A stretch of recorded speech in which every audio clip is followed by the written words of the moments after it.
एक प्यारा सा देवी भालू अपने गांव में रहता था। एक दिन उसने सोचा कि सब मिलकर भगवान को धन्यवाद देने के लिए एक छोटा सा मंदिर होना चाहिए। उसने अपने छोटे छोटे पंजों से लकड़ी, फूल और पत्थर जोड़कर एक सुंदर मंदिर बना दिया। गांव के सभी लोग उसकी मेहनत और भक्ति देखकर बहुत खुश हुए। उन्होंने बेबी भालू की खूब तारीफ की और कहा, तुमने हमारे गांव को और भी पवित्र बना दिया। छोटा सा बेबी भालू अपने जंगल के पास वाले गांव में रहता था। एक बार जंगल के गांव में अचानक आग लग गई। सभी जानवर घबरा गए और भागने लगे। बेबी भालू ने देखा कि आग पेड़ों तक पहुंच रही है। वह तुरंत नदी की ओर दौड़ा, अपने छोटे मुंह में पानी भरकर लाने लगा और आग पर डालने लगा। उसकी कोशिश देखकर बाकी जानवर भी मदद करने लगे। थोड़ी ही देर में आग बुझ गई। सबने बेबी भालू की हिम्मत और सूझबूझ की बहुत तारीफ की। क्यूट बेबी बियर अपने स्कूल की आर्ट रूम में धीरे धीरे घूम रहा था। उसे कोने में रखी पुरानी चीजें दिखी। एक खाली सा बॉक्स, टूटे हुए क्रेयॉन और मुड़े तुड़े रंगीन कागज। फिर उसने सोचकर बॉक्स को साफ करना शुरू किया। धूल पहुंची, किनारे सीधे किए। इसके बाद उसने रंगीन कागजों को ठीक से मोड़ तोड़कर अलग अलग आकार बनाए।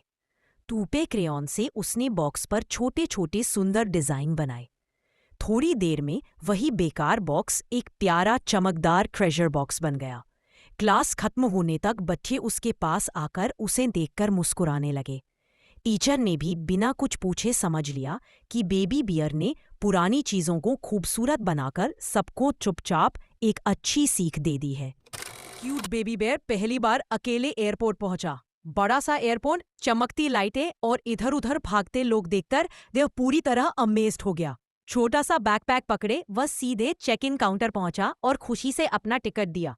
चेक इन के बाद वह गेट की ओर चला और पहली बार प्लेन के अंदर कदम रखते ही उसकी आंखें चमक उठी। उसे खिड़की वाली सीट मिली और वह तुरंत उछलकर बैठ गया। बाहर रनवे देखने लगा, लेकिन जैसे ही प्लेन ने तेजी से दौड़कर टेक ऑफ किया, बेबी बेयर थोड़ा घबरा गया और सीट बेल्ट पकड़कर चुपचाप बैठ गया। कुछ ही सेकंड बाद जब प्लेन बादलों के ऊपर पहुंचा, उसकी घबराहट बिल्कुल गायब हो गई। अब वह खिड़की से बाहर झांककर फूले बादलों को देखकर मुस्कुरा रहा था। नीचे दूर दूर तक दिखते छोटे छोटे घर, नदियां और पतली सड़कें देखकर उसने उत्साह में ताली बजाई। थोड़ी देर बाद एयर होस्टेस आई और उसे जूस दिया। बेबी बेयर ने बड़े प्यार से धन्यवाद किया और बोला, मेरी क्यूट बेबी बियर अपने खोए हुए पसंदीदा टॉय को ढूंढने के लिए गहरे डार्क फॉरेस्ट में निकल पड़ा।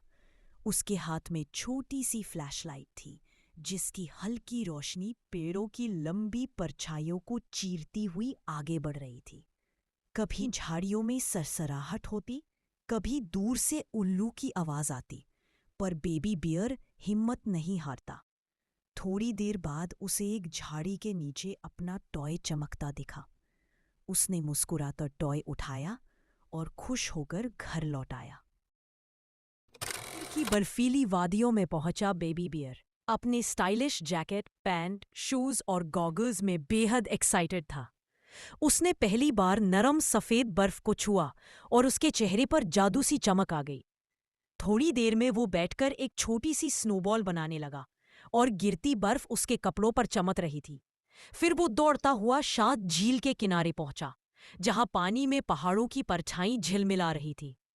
इसके बाद वो रंगीन शिकारे में बैठा। चारों तरफ के नजारों को देखकर मंत्रमुग्ध हो गया। ट्यूलिप के बाग में तितलियों के पीछे भागते हुए उसकी खुशी और बढ़ गई। ठंड बढ़ी तो उसे गर्म कश्मीरी कहवा मिला, जिसकी खुशबू ने उसे तुरंत आराम दिया। और शाम ढलते ही सुनहरी रोशनी में उसने अपनी मम्मा को गले लगा लिया, जो कश्मीरी शॉल और विंटर कोट में खड़ी थीं। ये पल उसके दिन का सबसे खूबसूरत हिस्सा बन गया। एयर पहली बार शहर पहुंचता है। ऊंची इमारतें, चमकती लाइटें और तेज ट्रैफिक देखकर उसकी आंखें उत्साह से चमक उठती हैं। फुटपाथ पर चलते हुए उसे एक छोटा डिलीवरी रोबोट सड़क किनारे फंसा दिखता है। बेबी बेयर उसके पास जाता है और ट्रैफिक देखकर हिम्मत से पंजा उठाकर गाड़ियों को रुकने का इशारा करता है। वाहन धीरे धीरे रुक जाते हैं और बेबी बेयर सड़क पर उतरकर रोबोट को सावधानी से उठाता है। वह उसे सुरक्षित फुटपाथ पर रखता है, जहां रोबोट की स्क्रीन पर थैंक यू चमकता है। फिर रोबोट उसका नाम होलोग्राम में दिखाता है और बेबी बेयर मुस्कुराते हुए सोचता है, शहर बड़ा है पर हिम्मत और दया से हर दिन एक नया एडवेंचर बन जाता है।